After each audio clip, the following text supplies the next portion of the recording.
글쓰기에서 한 문장조차 나아가기가 어렵다 하는 아이들 많죠. 멍하니 앉아있는 모습을 보면 한숨이 나오실 텐데요. 이걸 단순히 실력의 문제라고 보시면 안 됩니다. 복합적인 과정을 한꺼번에 해결하려니 글쓰기가 어려워지는 겁니다. 핵심은 많이 써라라고 다그치는 대신에 나누고 쪼개기. 처음부터 독서감상문이나 논술문을 써봐 하고 던져주는 것은 독입니다. 물이 무서워서 벌벌 떠는 아이에게 필요한 건 글쓰기라는 차가운 물에 발을 담글 수 있는 온도 조절입니다. 가장 중요한 장면 몇 가지를 사진으로 찍는다는 가이드를 줘도 돼요. 이렇게 선택과 집중을 하는 것이 바로 글을 구조화하는 첫걸음 좋은 설계도가 됩니다. 30분으로도 아이의 글쓰기가 달라질 수 있는 2단계 실전 비법 바로 시작합니다.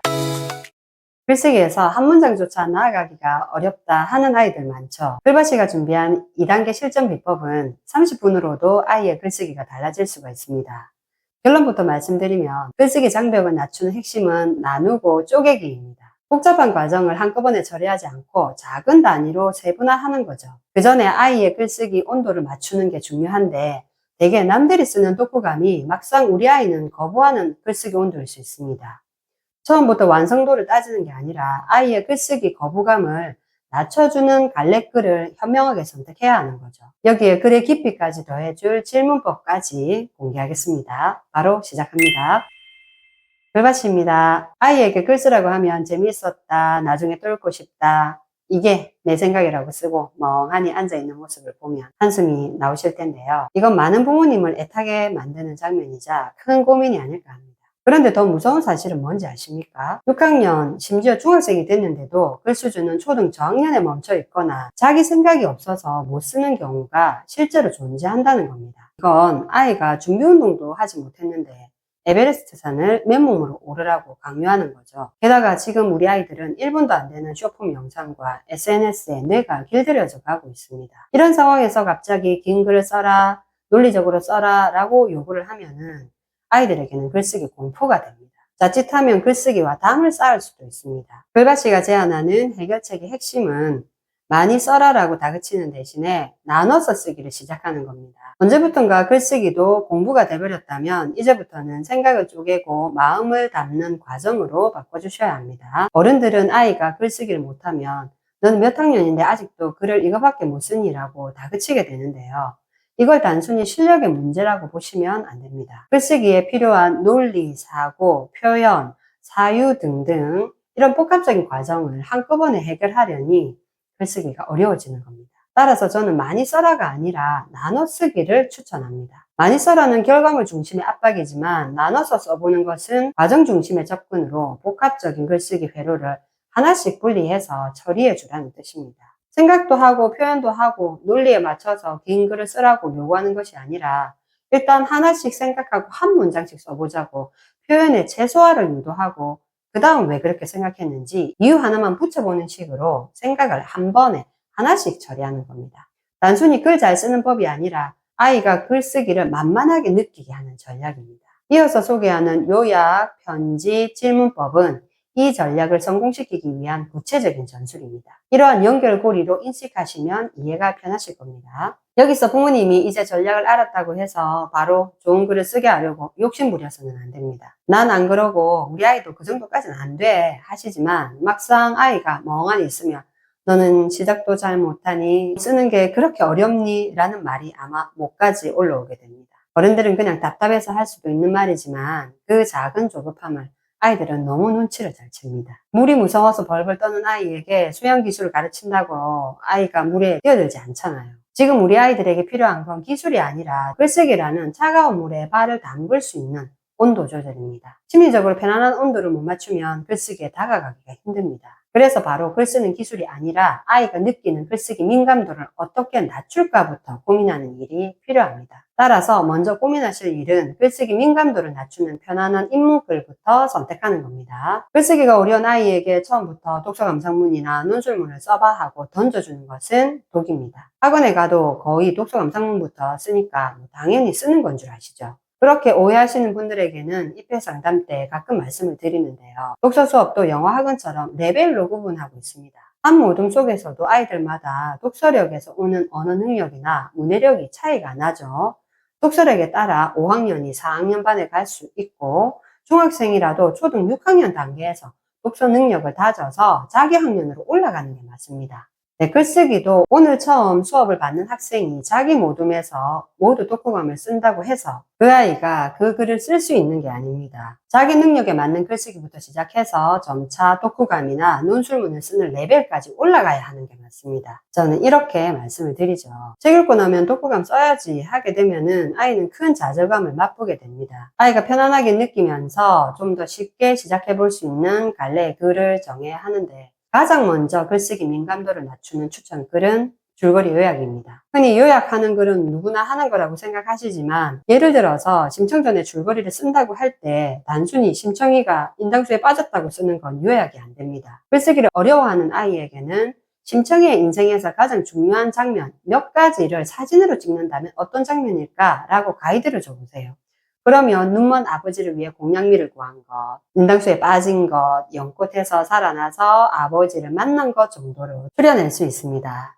부모님과 함께 대화해 보셔도 됩니다. 처음부터 끝까지 있었던 사건을 쭉 쓰라는 게 아니라 심청이 인생을 생각해 보면서 중요한 장면을 사진기로 찍어보면 어디에 포커스를 맞출 것이냐 하는 거죠. 이렇게 선택과 집중을 하는 것이 바로 글을 구조화하는 첫 걸음입니다. 이 작업은 아이의 내가 느끼는 부담을 확 줄여줍니다. 처음부터 끝까지 다 적어야 한다는 압박 대신에 중요한 장면만 연결하는 것이 훨씬 쉽고 무엇이 중요하고 덜 중요한지 가려내는 과정 자체가 논리적인 사고가 됩니다. 사실 나열만 하는 글은 힘이 없지만 선택과 집중이 담긴 글은 뼈대가 튼튼해집니다. 나중에 살을 붙여서 문장을 늘려갈 수 있는 좋은 설계도가 됩니다. 글을 쓰는 고통 속에 머물지 않고 장면을 설명할 수 있는 기회가 제공되는 셈이기도 하죠. 그렇다고 해서 요약만 해서는 글쓰기 장벽을 무너뜨리고 달라지는 글쓰기를 하는 데는 부족합니다. 글의 깊이를 만들려면 편집글이나 일기처럼 1인칭 성격이 강한 글을 추천합니다.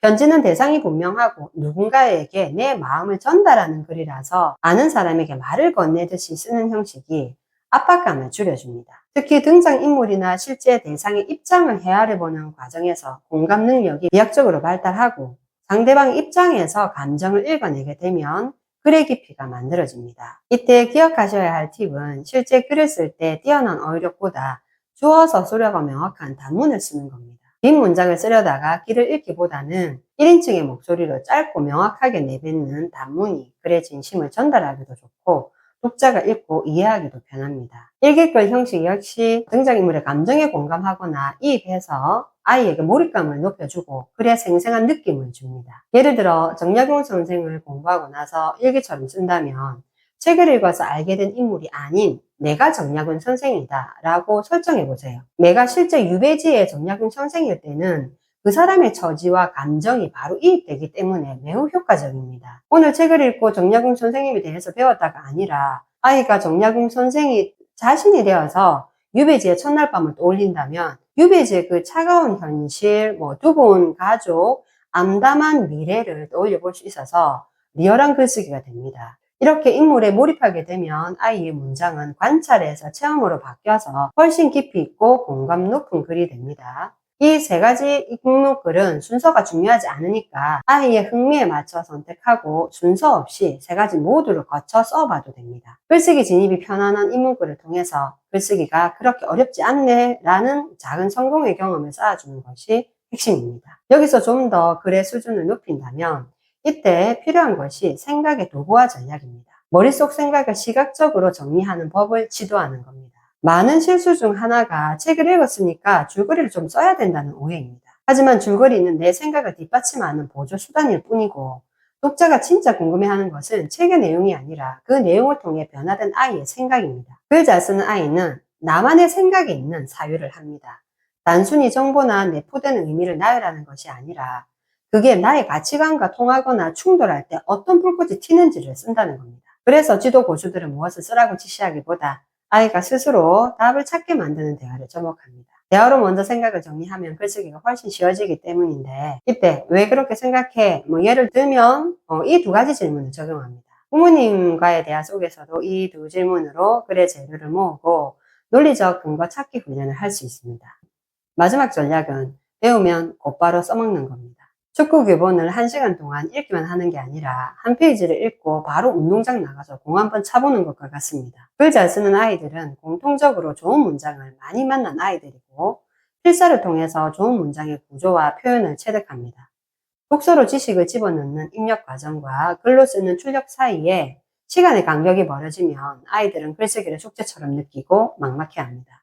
하지만 읽고 나서 한 줄이라도 써보는 훈련이 되면 글쓰기는 그냥 내 생각에 가벼운 기록 같은 느낌으로 와닿습니다. 부모님께 당부드리고 싶은 것은 조급함에 의한 민감도입니다. 아이가 글을 못 쓰면 사고력이 부족한가 불안해하시지만 글쓰기는 타고난 재능이 아니라 올바른 환경에서 반복된 훈련의 결과물입니다. 옆집 아이가 쓴 멋진 문장을 부러워하지 마시고요. 우리 아이가 오늘 한 문장을 정확히 썼고 자기만의 이유를 하나 더 붙였다면 이미 자질이 만들어진 겁니다. 내 아이의 방향과 속도를 믿어주는 것이 글쓰기를 시작하는 편안한 첫걸음입니다. 영상의 내용을 정리합니다. 30분으로도 아이의 글쓰기가 달라질 수 있는 2단계 실전 비법은 첫째, 한꺼번에 모든 걸 처리하지 말고 나눠서 쓰기로 분리해서 생각하고 써야 합니다. 엉킨 실타래를 하나씩 풀어주듯이 한 번에 하나씩 가볍게 처리하게 돕는 겁니다. 둘째, 내 아이의 글쓰기 온도 조절부터 하시는 겁니다. 독후감부터 쓰라고 부담 주지 말고 줄거리 요약이나 편지글 같은 편안한 인문글로 글쓰기 민감도를 낮춰줘야 합니다. 중요 장면을 사진 찍듯이 생각하면 글쓰기 구조화가 생깁니다. 가볍게 체크해 보실 수 있는 자녀 글쓰기 진단 체크리스트는 고정 댓글란 링크로 나가고 있습니다. 글쓰기를 바꾸는